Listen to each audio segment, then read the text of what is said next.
வலிகள், காயங்கள் அது மறக்க முடியாது இல்லையா? எல்லார் லைஃப்லையும் அப்படிதான், நமக்கும் அப்படிதான். நிறைய வலிகள், காயங்கள் எல்லாத்தையும் தாண்டி தான் வந்திருக்கிறோம். ஆனா எல்லாத்தையும் விட ரொம்ப ஜாஸ்தியான அந்த வலியும் அந்த காயமும் எனக்கு அந்த கரூர் சம்பவம் தான்.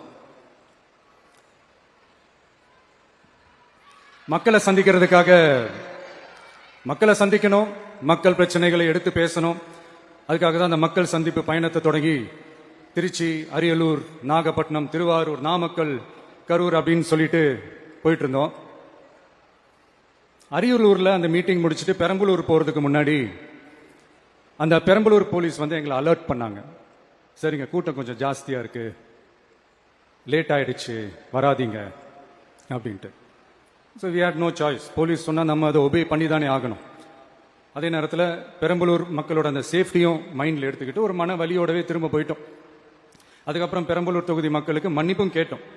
அதே மாதிரி நாமக்கல் அந்த மீட்டிங் முடிச்சுட்டு கரூர் வரும்போது அந்த கரூர் போலீஸ் எங்களை அலர்ட் பண்ணிருக்கலாம்ல.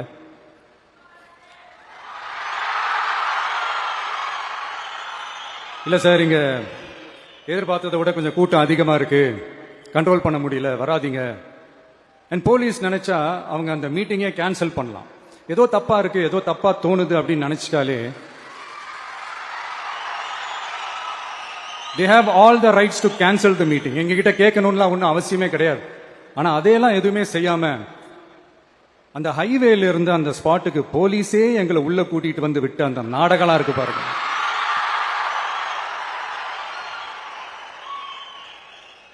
நம்பிட்டேங்க, முழுசா நம்பிட்டேன். அன்னைக்கு இருந்த அந்த கரூர் போலீஸ் பேசும்போது தேங்க்ஸ்லாம் சொன்னேன் அவங்களுக்கு. எனக்கு தெரியாது இப்படி ஒரு நாடகம் நடக்கும். இதுக்கெல்லாம் யார் காரணம்? இதெல்லாம் யார் சொல்லி செஞ்சது? இப்படி பண்ணுங்க, அப்படி பண்ணுங்க, சப்போஸ் அப்படி நடந்தா இப்படி பண்ணுங்க, சப்போஸ் இப்படி நடந்தா இந்த மாதிரி இன்ஸ்ட்ரக்ஷன்ஸ் எல்லாம் கொடுத்து அந்த பிரஷர் போடுறது யாரு? அந்த சம்பவத்தில் நம்ம யாரெல்லாம் இழந்திருக்கோம் தெரியுமா? ஒரு டிவியில என் படமோ பாட்டோ வந்துச்சுன்னா, அம்மா விஜய் மாமா, அம்மா விஜய் மாமா அப்படின்னு சொல்லி அவங்க அம்மா கிட்ட சிரிச்சுக்கிட்டு அந்த டிவி ஸ்கிரீனை போய் தொட்டு முத்தம் கொடுத்துக்கிட்டு என் அக்கா தங்கச்சிங்களோட தங்க பிள்ளைகளை இழந்திருக்கோம்யா. மழலை கூட சரியா வராதப்போ ஒரு பேப்பர் மேகசின்ல என் போட்டோவை பார்த்தா அது சிரிச்சுக்கிட்டு அந்த கள்ளங்கபடம் இல்லாத அந்த சிரிப்பு, அந்த கடவுள் மாதிரி இருக்கிற அந்த பச்சை பிள்ளைங்களை இழந்திருக்கோம்யா. என் அக்கா தங்கச்சி, அண்ணன், தம்பி, குடும்ப உறவுகளை இழந்து அந்த வலியோட இருக்கிற என்ன நீங்க ஏளனமா பேசுறீங்களா? என் மேல பழிய தூக்கி போடுறீங்களா? இப்படி ஒரு சம்பவம் நடந்துருச்சு. இது ஏன், எதனால, அதுக்கான பின்னணி என்னன்ட்டு அந்த வலியோட வீட்டுல உட்கார்ந்துட்டு இருக்கிற ஓடி ஒளிஞ்சிட்டான்னு வர சொல்றீங்களா? வாயின்னு முன்ன இருந்தா என்ன வேணாலும் பேசுறீங்களா?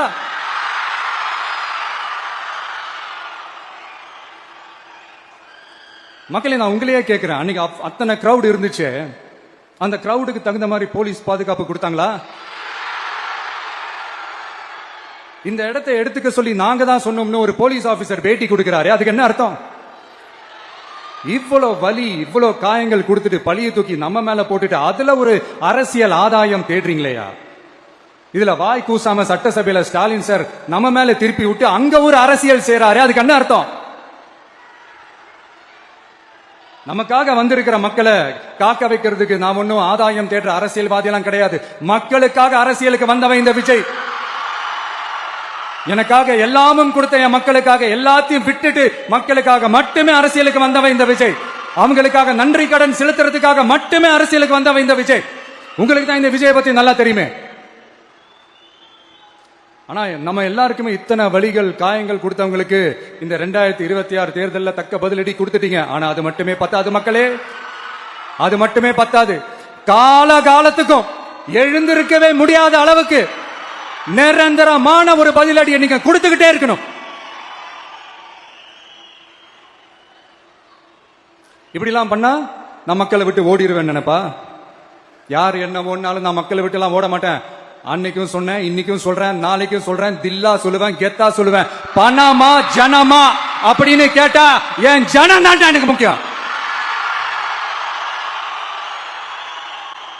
மக்களே, உங்களை விட எனக்கு இந்த காசு பணம் முக்கியமா என்ன? இவ்வளவு குறைகள் நம்ம மேல சொல்றாங்களே, இப்ப நான் சொன்ன மாதிரி அவங்களால ஓப்பனா சொல்ல முடியுமா? அந்த தில்லு இருக்கா, திராணி இருக்கா? ஒரு கிடையாது. ஆனா நம்ம மக்கள் அமைச்சு கொடுத்த நம்ம அரச குறைகள் மட்டும் டிசைனா மாடலா குறைகள் மட்டும் சொல்லுவாங்க. ஒவ்வொரு டிபார்ட்மெண்ட்லயும் அந்த பார்ட்டி ஃபண்ட், அந்த கட்சி நிதின்ற பேர்ல அடிக்கிற கொள்ளையெல்லாம் இந்த தீய சக்தியா இருக்கட்டும், தீந்து போன சக்தியா இருக்கட்டும், ரெண்டு பேரும் மாறி மாறி இதே தான் செஞ்சிட்டு இருக்கிறாங்க. இதுல ஒரு ஹைலைட் காமெடி என்னன்னா, சட்டசபையில பேசும்போது பார்ட்டி ஃபண்டுன்னு தான் சொன்னேன். அது எந்த பார்ட்டி, என்ன ஃபண்டு, யாரு, என்ன பேரு எதுவுமே சொல்ல. பார்ட்டி ஃபண்டுன்னு சொன்னவன எடுத்தாங்க பாருங்க ஒரு ஓட்டம். எனக்கே ஃபர்ஸ்ட் புரியல, ஏன்பா ஓடுறாங்க? அப்படி என்ன நம்ம சொல்லிவிட்டோம்? அதான் அந்த குற்றமுள்ள நெஞ்சுக்கு தான் குறுகுறேங்கும். எப்படி இருக்கு தெரியுமா? எங்க அப்பா பீரோக்குள்ள இல்ல, எங்க அப்பா பீரோக்குள்ள இல்ல அப்படின்னு சொல்ற மாதிரி. ஐயோ, ஏன் கேக்குறீங்க? இவங்களோட செம்ம கூத்தா இருக்குங்க, செம்ம ஃபன்னா இருக்கு. சென்னையில ஒரு பாலம் கட்டுறதுக்காக நார்மலா ஆகிற செலவை விட அதிக செலவில், கிட்டத்தட்ட டபுள் மடங்கு செலவில் ஒரு டெண்டர் ஒன்று விட்டுருக்கிறாங்க. அதையெல்லாம் தோண்டி எடுத்து அதெல்லாம் இப்போ கண்டுபிடிச்சு கேன்சல் பண்ணியிருக்கிறோம். இன்னும் எத்தனை கோடி ஊழல், எத்தனை லட்சம் கூடல் தோண்ட வருமோ எங்களுக்கே தெரியல. ஒவ்வொரு முகமுடியா கிழியுது.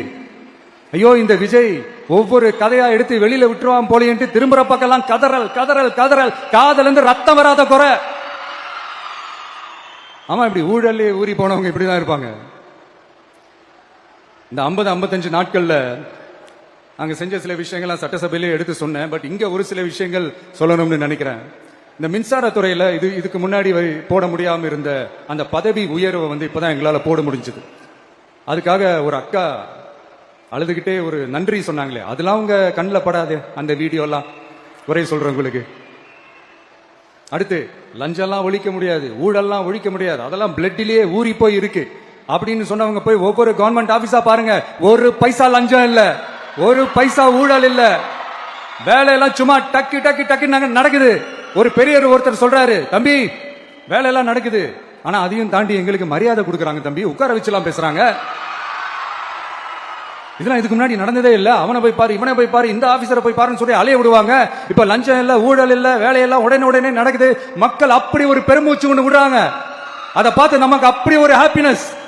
இதுக்கு மேல என்ன வேணும்? ஏன் இதெல்லாம் பண்ண முடியாது? மனசுன்னு ஒண்ணு இருந்தா பண்ணலாம். இப்ப பண்ணல.